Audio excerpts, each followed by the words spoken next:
something really fundamental, this basic conflict that seems to run our financial lives. It's like you've got the cold, hard math on one side. Right. The spreadsheets, the formulas. And then you've got us, messy, unpredictable human beings, and how those two things collide when it comes to money.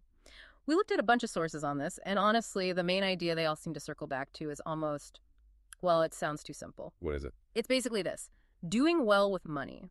It has surprisingly little to do with how smart you are, your IQ, your degrees, complex models. Yeah. None of that is the main driver. Okay. It's really about how you behave. It's psychology, not rocket science or advanced finance. Exactly. And that's our mission today, really. We want to explore the psychology of money, but not, by throwing jargon at you. Instead, we're going to use some really surprising, vivid stories, real-life contrasts. Yeah, show, not just tell. Right. To pull out those key behavioral things like patience, knowing when you have enough independence that actually seem to matter more than, say, market genius or raw intelligence. And we can dive right in with a perfect example of this paradox. Picture this. It's the mid-2000s, LA. Okay. There's this tech executive, brilliant guy, apparently a genius in his field. He's staying at a fancy hotel out on a dock with friends overlooking the Pacific. That's nice. What are they doing? Get this, they're skipping gold coins into the ocean like stones, laughing about whose coin goes furthest. Wait, real gold coins? Yeah, literally throwing money away. Yeah. Just for kicks, destroying wealth for fun. Wow. That's quite something. That level of just casual arrogance. And it didn't stop there. Later that night, he shatters a $500 lamp in the hotel restaurant. Accidentally. Doesn't matter. The manager comes over, understandably asks him to pay for it. Yeah. The exec pulls out a huge wad of cash, throws $5,000 at the guy. $5,000 for a $500 lamp. Then tells the manager to get out of his face and never insult him again.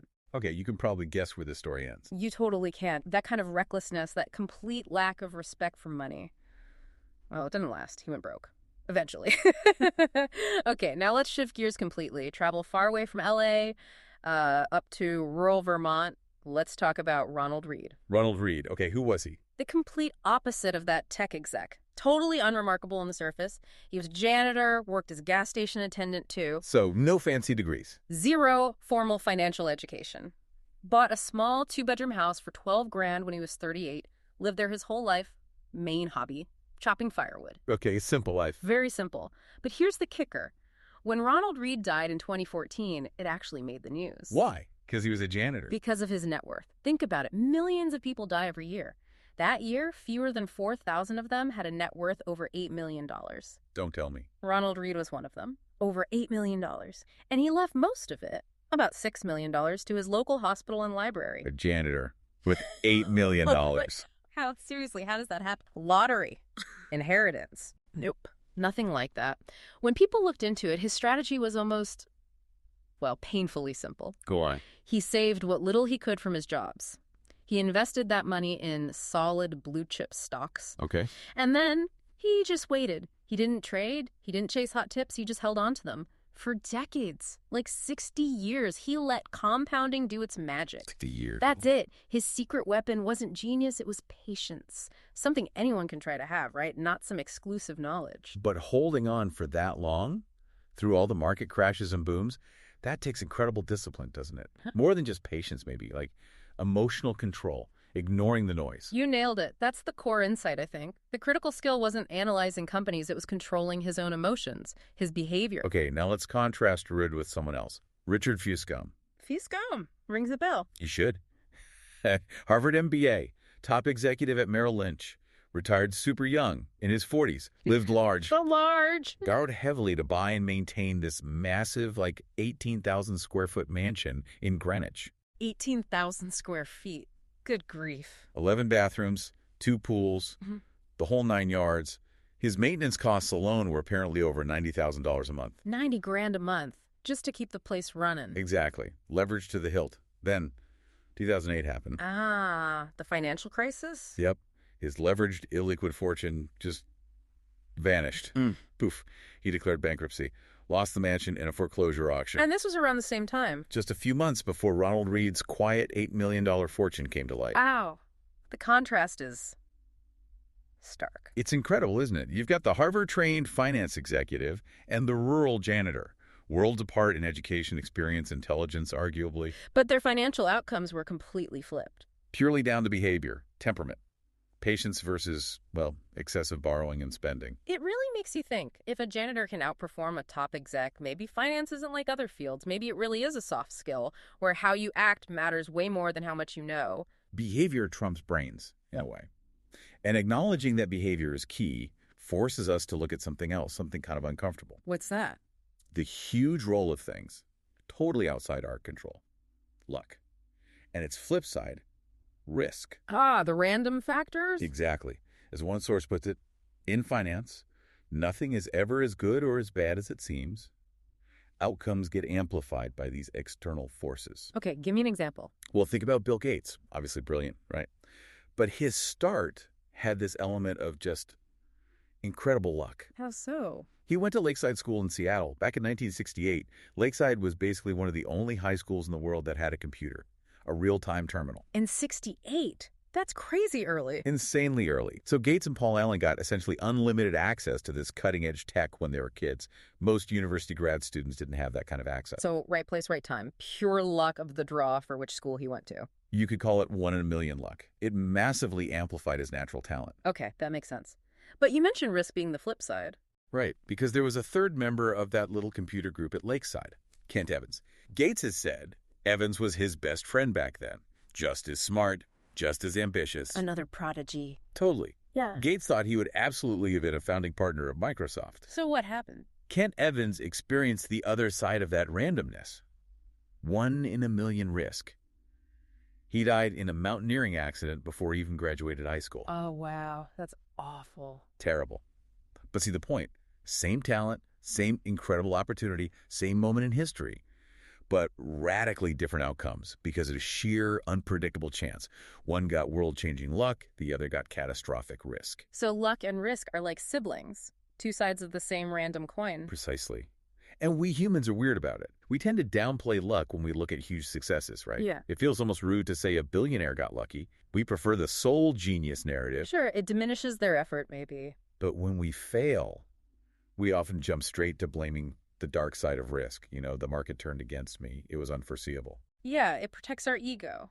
Lets us avoid thinking maybe our decisions, our behavior played a part. Exactly. So what's the takeaway for someone trying to build wealth sensibly? If the biggest winners and losers are often just outliers shaped by massive luck or risk, then maybe we shouldn't focus so much on those extreme examples. that's what the sources suggest. To learn useful lessons, look less at the Bill Gateses or the spectacular flameouts. Focus more on the broad patterns of success and failure. The repeatable stuff. Right, the things that work consistently for lots of people. Extreme outcomes are usually anomalies. They make great stories, but they're often the least applicable lessons for your own financial life. You want reliability, not lottery tickets. Okay, so focusing on consistency, reliability, Mm-hmm. that brings us to another huge behavioral trap, doesn't it? The whole idea of enough. Ah, yes. The $1 million question, or maybe the $1 billion question. Right, reminds me of that great story. Kurt Vonnegut is at a party with Joseph Heller, the author of Catch-22. And Vonnegut points out some billionaire hedge fund guy at the party saying, you know, that guy probably made more money yesterday than you made from Catch-22 in its entire history. Ouch. What did Heller say? Heller's reply was just perfect. He said, yes, but I have something he will never have. Jizz. Good enough. Ha. Brilliant. And so true. That inability to feel like you have enough, it's poison. Absolutely. Look at Rajat Gupta. Former head of McKinsey, right? Yeah. Global CEO. Yeah. Hugely respected. Worth $100 million already. Clearly rich by any normal standard. You'd think so. But he desperately wanted to be a billionaire. That was the goalpost. And that desire, that lack of enough, drove him to insider trading. You got info from the Goldman Sachs board meetings. Yep. Risked everything, reputation. Freedom allegedly made about $17 million in illegal profit and ended up in prison. All because $100 million wasn't enough. It's staggering. And it's not just him. Think about Bernie Madoff. Oh, yeah, the Ponzi scheme king. Before the massive fraud was uncovered, Madoff ran a totally legitimate, very successful market-making business. His firm was apparently making like $25 to $50 million a year. Legitimately. So he was already incredibly wealthy. Hugely wealthy. And respected on Wall Street. But still. Yeah. He ran the Ponzi scheme. Why? Because whatever he had, it wasn't enough. No off switch. That's the real trap, isn't it? The sources say the hardest financial skill isn't picking stocks or timing markets. You're getting the goalposts to stop moving. Exactly. Because if your expectations just keep rising with your income or your net worth, You never feel like you're getting ahead. You always feel like you're falling behind, no matter how well you're doing objectively. and that feeling, that perpetual dissatisfaction, it pushes people to take bigger and bigger risks, right? Thinking they need that home run to finally catch up or feel secure. And social comparison just throws gasoline on that fire. Oh, totally. The rookie baseball player makes $500,000, feels poor compared to the star making $36 million. And that star feels poor compared to the top hedge fund guys pulling down billions. Who probably feel poor compared to Bezos or Musk. The ceiling just keeps going up and up. It's a comparison game you literally cannot win. It's unwinnable by just accumulating more. The only way to actually win, as Heller knew, Is to stop playing, to decide for yourself what enough looks like for you, and stick to it. Hit the pause button on wanting more. So, if chasing ever bigger numbers and comparing yourself to others is a losing game, what is the real value of wealth? What should we be aiming for? well, the sources are pretty consistent on this, and it's something that's actually quite profound, I think. Okay. The greatest benefit money provides, it's the ability to wake up one morning and say, I can do whatever I want today. Control over your time. Exactly. Control over your time, control over your decisions. That independence is the highest dividend money pays. It beats almost any luxury good you can buy. There's research on this, right? Linking control to happiness. Tons of it. Study after study finds that having a strong sense of controlling your own life is a much better predictor of well-being, of actual happiness, than your salary or the size of your house or almost any other objective measure. So, money's real value is buying autonomy, freedom. That's the core of it. You know, it reminds me of this idea called the valet paradox. Okay, what's that? Think about why people buy, say, a flashy Ferrari. Often, it's to signal success, to get admiration, right? Sure. Look at me. I'm cool. I'm rich. But the paradox is, when you see someone drive by in a Ferrari, what do you actually think? Do you think, wow, that driver must be an amazing person? Probably not. I probably think, wow, cool car. If I had that car, people would think I was cool. Exactly. You admire the car. You imagine yourself in the car. The actual driver often gets bypassed in that equation. Their attempt to buy admiration doesn't quite land. Huh. That's actually a really good point. The admiration attaches to the object, not necessarily the owner. Which leads to this really important distinction the sources make. The difference between being rich and being wealthy. They're not the same thing. Not at all, in this view. Rich is about current income. It's visible. It's the person driving the $100,000 car.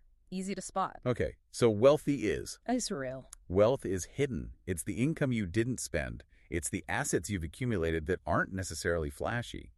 Wealth is what gives you options, flexibility, that control over your time. It's the money you haven't spent on the Ferrari.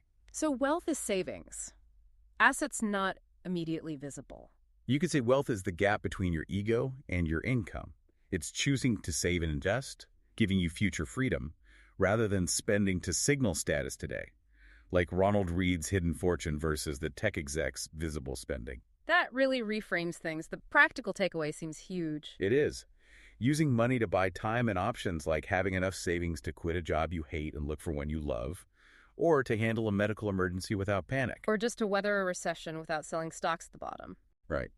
That provides a tangible lifestyle benefit, a level of security and peace of mind that very few luxury goods can ever compete with. It means you don't even need a specific goal for saving, do you? Like saving for a down payment or for retirement. Not necessarily. Saving just for saving's sake, saving without a specific purchase in mind, is incredibly powerful. It's basically a hedge.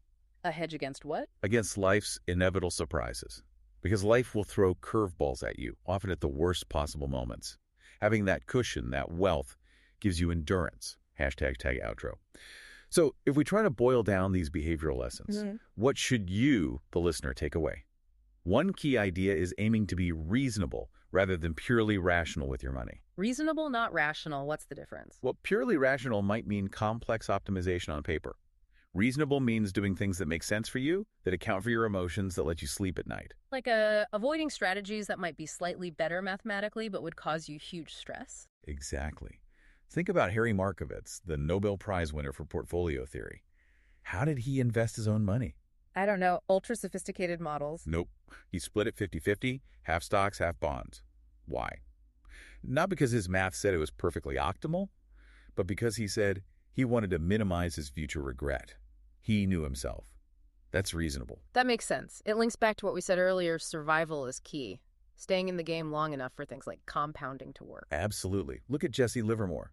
Legendary trader, made a fortune, equivalent to billions today, in the 1929 crash. Brilliant at getting wealthy, terrible at staying wealthy, went broke multiple times, took enormous risks, and ultimately, tragically, took his own life. Compared to someone like Warren Buffett. His genius isn't just stock picking, it's his incredible longevity. He's basically just survived everything the market threw at him for decades. 14 recessions, wars, crashes, by avoiding ruin, avoiding excessive debt, avoiding panic selling, staying invested. He just stuck around, letting the compounding work its slow, powerful magic. Staying wealthy is different from getting wealthy. It requires that survival mindset. Which brings us to maybe the most crucial concept, room for error. Yeah. Margin of safety. Meaning? You absolutely must plan on your plan not going according to plan, because it won't. Life happens. Expect the unexpected. Pretty much. Yeah. There's this analogy about the German tanks advancing on Stalingrad in WWII. Powerful machines, seemingly unstoppable. But what caused huge problems? The Russian army. Partly, of course, but also field mice. Tiny mice chewing through the electrical insulation in the tank's engines. A small, completely unforeseen risk that could disable the whole system. A single point of failure. Exactly. Having room for error means building buffers. It means avoiding situations where one single thing, one job loss, one market crash, one unexpected expense can wipe you out. Don't rely solely on that paycheck. Have savings. Diversify. Because having that buffer lets you endure the inevitable mice. It lets you stay in the game long enough. For the magic of compounding to happen. That's the ultimate goal. Survival leads to growth. So the challenge for all of us listening is really internal, isn't it? Are we focusing on appearing smart? Or on behaving consistently? Are we buying stuff for fleeting admiration? Or are we buying control over our own time? That's the core of the psychology of money right there. What game are you playing and for how long?